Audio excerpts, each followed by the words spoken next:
Oke, sahabat pendidik di seluruh tanah air Indonesia. Kita berjumpa lagi di video kali ini.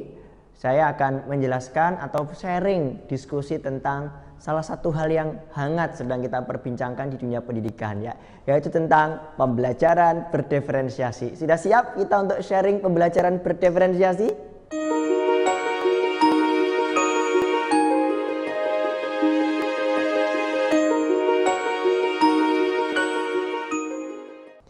Oke, di tangan saya sudah ada 3 ballpoint ya. Ada 3 jenis ballpoint. Yang pertama ini warnanya abu-abu orange, yang ini motif batik ya. Satu lagi ini bening sama hitam gitu ya. Nah, ballpoint ini tentu cara menggunakannya berbeda-beda cara memakainya ya. Yang pertama ada yang dipencet begini ya, dari atas gini ya. Baru bisa dipakai untuk menulis. Ada yang kedua, cara dipakainya dibuka, ditarik tutupnya, nah, bisa menulis. Nah, ini gampang, bukanya gampang. Nah, ada yang ketiga, batik. Ini cara bukanya harus agak diputar sedikit, baru ditarik. Nah, oke, baru bisa dipakai untuk menulis. Nah, sama-sama ballpoint, sama-sama digunakan untuk menulis, tapi cara mengaktifkan untuk menggunakannya atau cara membukanya berbeda-beda ya. Kalau misalkan yang ini saya tarik-tarik begini ya, sampai lebaran kucing juga kayaknya nggak akan bisa digunakan untuk menulis ya, harus dipencet begini. Nah, sama seperti peserta didik kita atau anak didik kita, anak-anak kita gitu ya, sama-sama anaknya gitu ya, tapi mungkin tombol aktivasinya beda-beda. Ada yang dipencet baru dia bisa mulai untuk aktif belajar. Ada yang tinggal disentuh sedikit saja gitu ya, sudah langsung dia gercep ya, gerak cepat untuk langsung belajar gitu ya. Ada yang sudah dipencet berkali-kali, sudah dibilangin berkali-kali gitu ya. Nah, itu tapi sampai kadang mungkin menggunakan nada agak tinggi, masih juga belum berangkat untuk atau beranjak dari tempat duduknya untuk belajar gitu kan. Nah, ternyata anak didik kita, anak-anak kita itu sama seperti ballpoint tadi itu ya, sama-sama ballpoint, tapi kita harus tahu bagaimana cara mengaktifkan mereka ini kan ya, karena meskipun sama-sama ballpoint, mereka punya karakteristik yang berbeda-beda, termasuk cara memperlakukannya. Mungkin ballpoint yang ini saya jatuhkan sekali langsung dia mati, nggak bisa digunakan lagi ya. Yang ini mungkin saya jatuhkan berkali-kali, mungkin saya pakai lagi, banting lagi, mungkin masih tahan banting dia. Jadi ada anak kita yang mungkin juga kadang agak sedikit diberi suara hati tinggi, sudah langsung dia, kalau orang Jawa bilang namanya ngelukruk ya, langsung dia tuh kayak bermuram wajahnya, langsung menunduk, kehilangan kepercayaan dirinya. Nah itu sama anak-anak didik kita itu juga punya karakteristik yang bermacam-macam. Nah, hari ini kita akan mendiskusikan tentang pembelajaran berdiferensiasi ya, sehingga bisa mengakomodir karakteristik anak didik kita. Oke, kita akan diskusi tentang berdiferensiasi ya. Nah, gimana caranya belajarnya supaya diskusinya enak? Teman-teman sampai di sini stop dulu videonya, nggak apa-apa ya. Langsung aja searching di banyak artikelnya, ada jurnalnya, ada juga mau yang bahasa Indonesia ada, bahasa Inggris ada, India ada juga kali ya, kalau mau baca pakai bahasa India ya. Ini sudah banyak literatur yang bisa dipelajari, buku-buku, jurnal, PTK, penelitian yang bisa dipelajari tentang pembelajaran berdiferensiasi. Hari ini saya hanya akan sharing sedikit saja tentang pembelajaran diferensiasi. Kali ada yang belum tahu, jadi tahu. Oke? Kita mulai. Jadi pembelajaran berdiferensiasi ya. Ada banyak cukup mendefinisikan tentang pembelajaran berdiferensiasi, tapi saya ingin membuat satu kesimpulan, semoga bisa mudah dipahami, bahwa pembelajaran berdiferensiasi adalah pembelajaran yang mengakomodir keberagaman karakteristik anak didik kita. Nah, jadi saya ulangi ya, jadi pembelajaran yang mengakomodir keberagaman karakteristik anak. Yang ingin saya garis bawahi adalah di kata-kata mengakomodir yang pertama. Ini mengakomodir.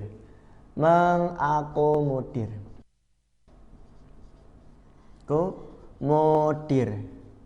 Yang kedua adalah karakteristik. Jadi keberagaman karakteristik. Saya tulis di sini. Ini yang saya highlight ya. Keberagaman karakteristik. Oke, jadi ada dua yang ingin saya highlight ya, mengakomodir keberagaman karakteristik ya gitu ya, tentang pembelajaran diferensiasi.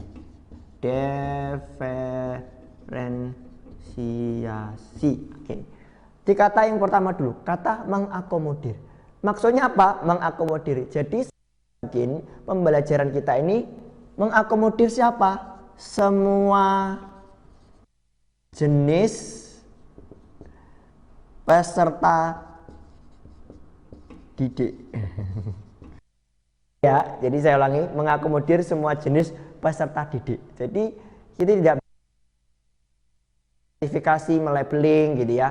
Oh, ini anak yang cerdas, ini anak yang tidak cerdas, ini anak yang pintar, tidak pintar gitu ya. Nah, maka yang harus kita lakukan adalah kita harus bisa mengakomodir semua pembelajaran di kelas kita gitu ya. Oke, bagaimana cara kita mengakomodir semua jenis karakteristik peserta didik kita? Jadi kita melakukan diferensiasi ya. Terhadap apa?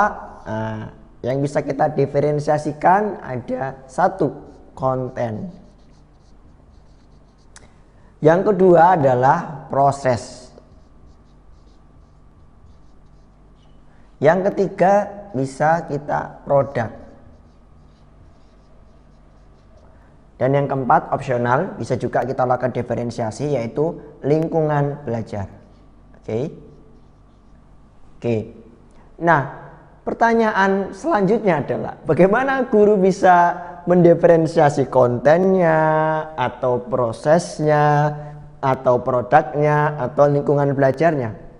Maka yang pertama kita lakukan adalah kita harus mengidentifikasi karakteristik dari peserta didik kita. Nah, jadi kita harus melakukan pemetaan. Kita biasa menyebut namanya tes diagnostik atau assessment diagnostik. Jadi mengidentifikasi profil dari siswa-siswa kita.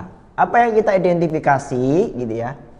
Yang pertama adalah readiness atau kesiapan belajar mereka, kesiapan atau readiness.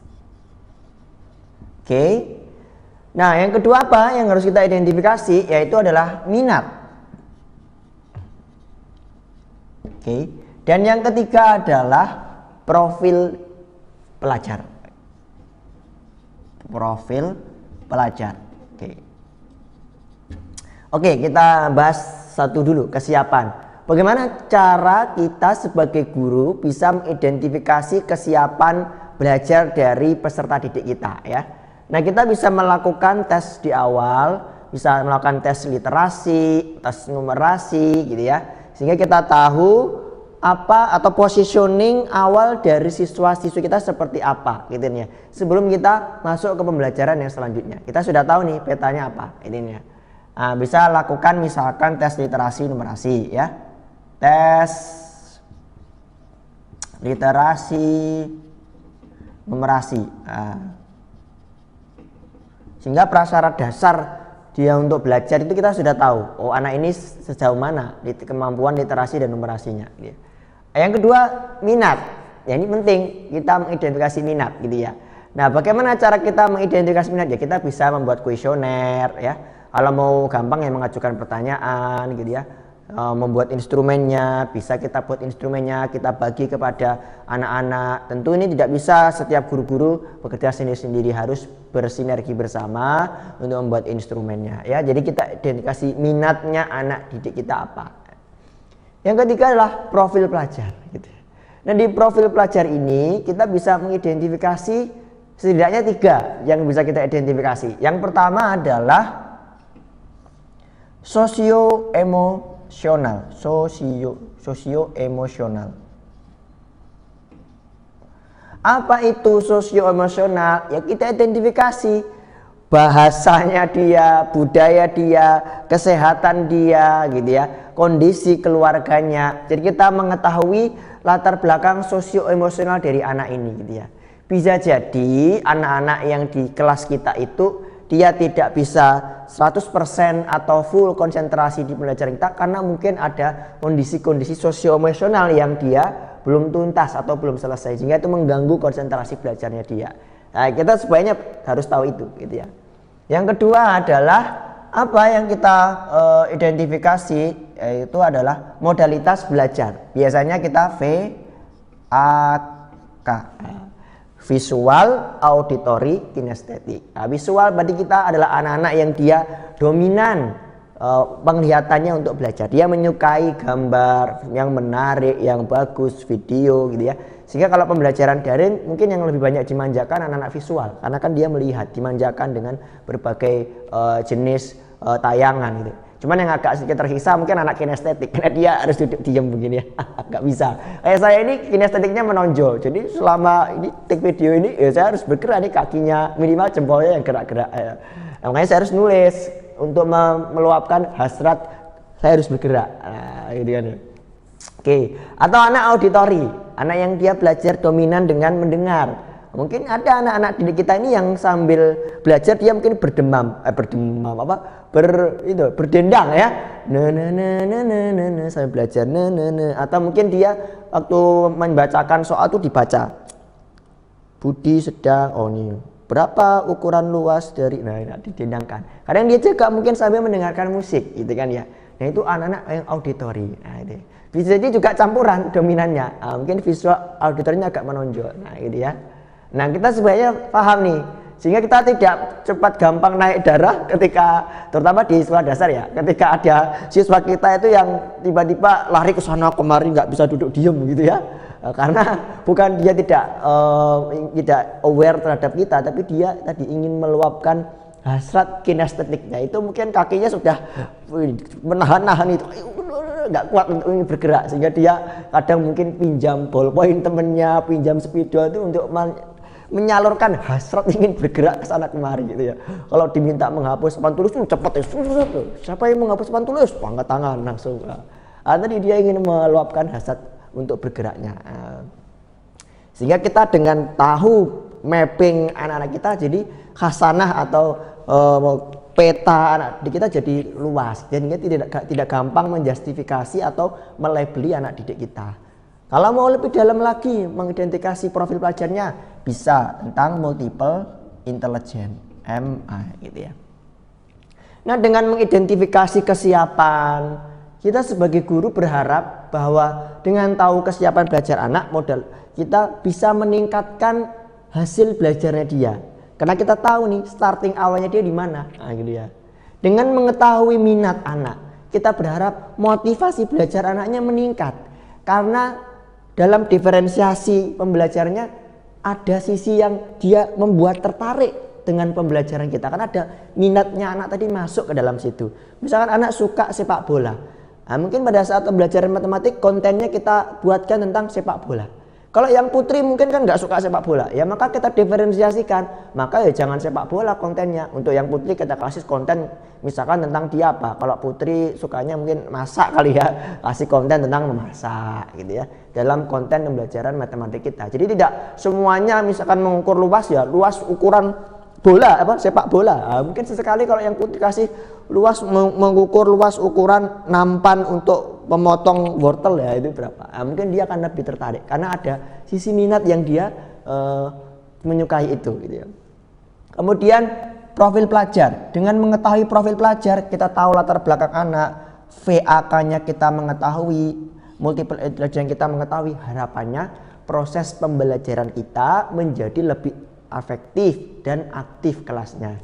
Karena anak yang kinestetik terfasilitasi, anak yang auditori terfasilitasi, anak yang visual terfasilitasi, sehingga anak-anak ini menjadi efektif proses belajarnya. Tidak semuanya hanya anak visual yang terpuaskan, anak kinestetik dan anak auditori tidak terpuaskan.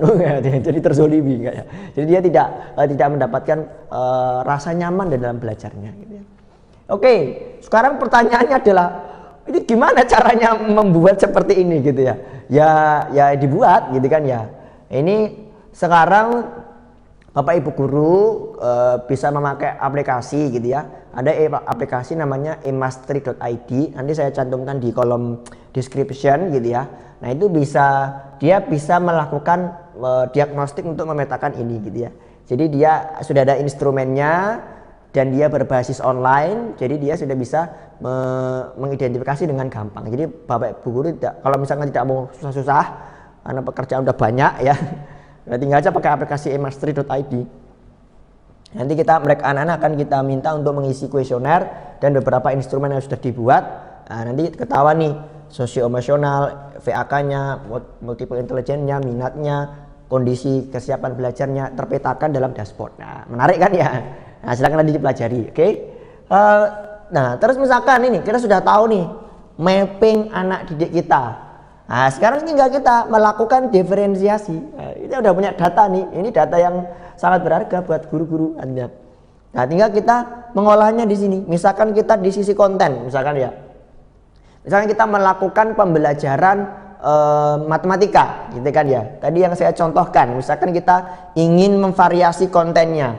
Selama ini kan seringnya kalau pembelajaran matematika menghitung belajar luas dan keliling, itu rata-rata lapangan sepak bola, lapangan bola voli, lapangan bola basket. Mungkin yang anak laki-laki seneng itu kan ya, karena dia minat di situ. Ada pemain bola, pemain basket, gitu ya, voli gitu ya.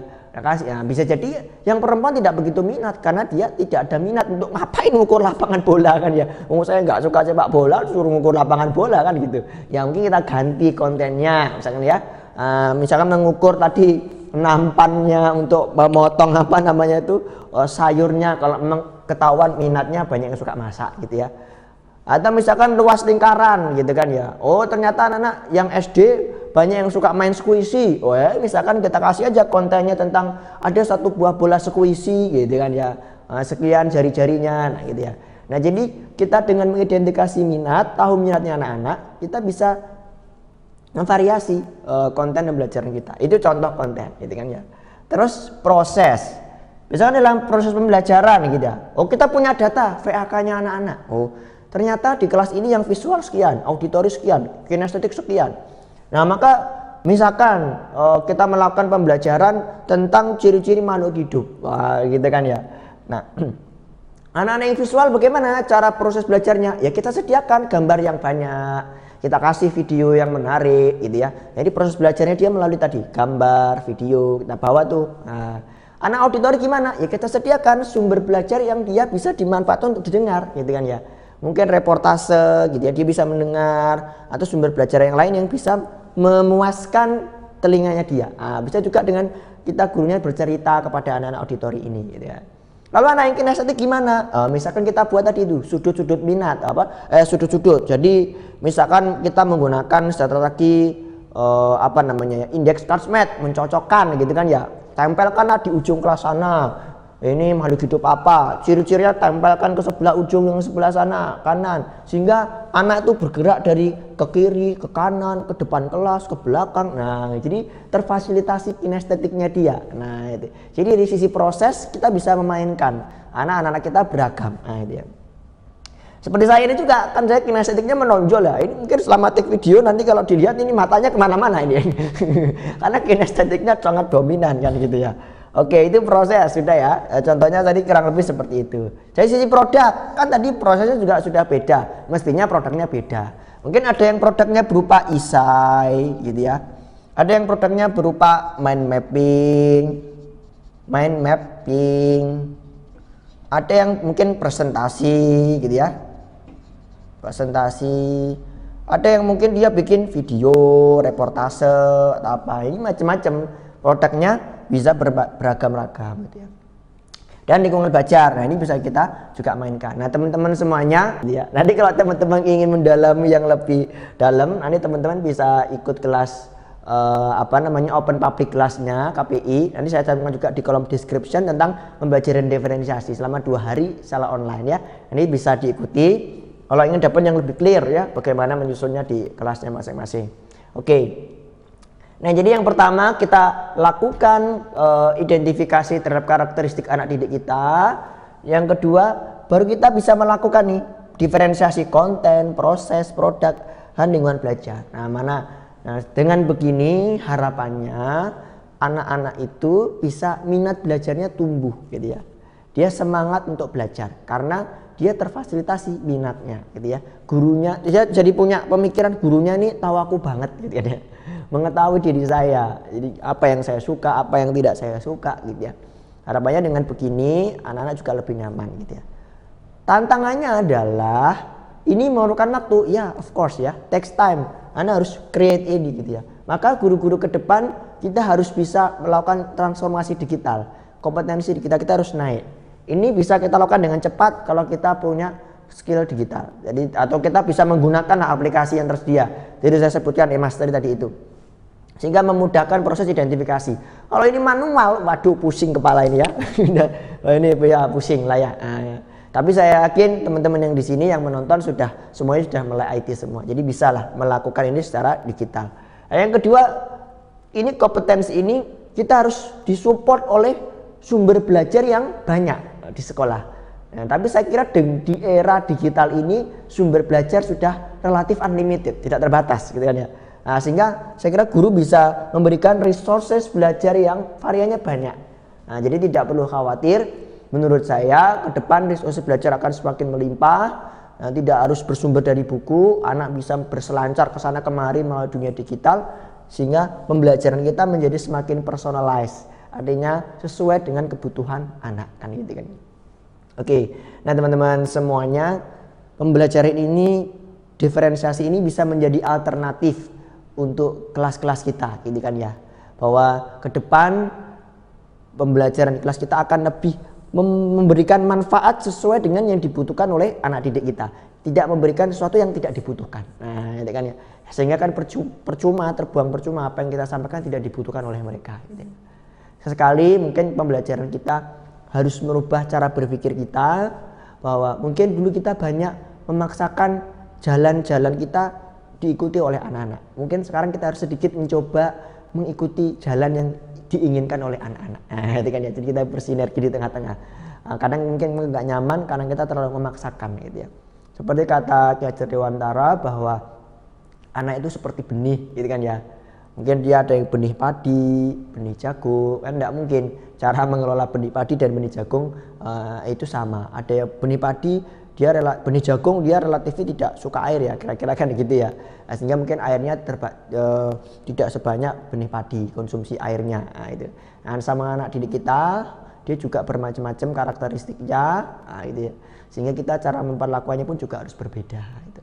Tantangannya adalah sebagian besar di Indonesia kelas kita cukup masih besar kelasnya ya range 30, bahkan kadang ada yang 40 juga. Nah, itu. Ini personal learning menjadi tantangan. Tapi bukan berarti tidak mungkin ya. Kita berusaha bersama-sama. Kalau memang Bapak Ibu guru merasa bahwa personalized learning atau dengan menerapkan pembelajaran berdiferensiasi ini baik, ya kita coba. Oke, terima kasih banyak. Sampai ketemu lagi di video selanjutnya. Jadi pastikan teman-teman semuanya kalau merasa video yang kami buat ini membawa manfaat, bisa di like, kemudian bisa juga di subscribe. Itu penting bagi kami. Artinya berarti yang menyaksikan video ini merasa ada manfaatnya, sehingga kami akan terus memproduksi konten-konten yang lebih bermanfaat dan juga membawa kemajuan untuk pendidikan Indonesia. Sampai ketemu lagi di video selanjutnya. Salam literasi.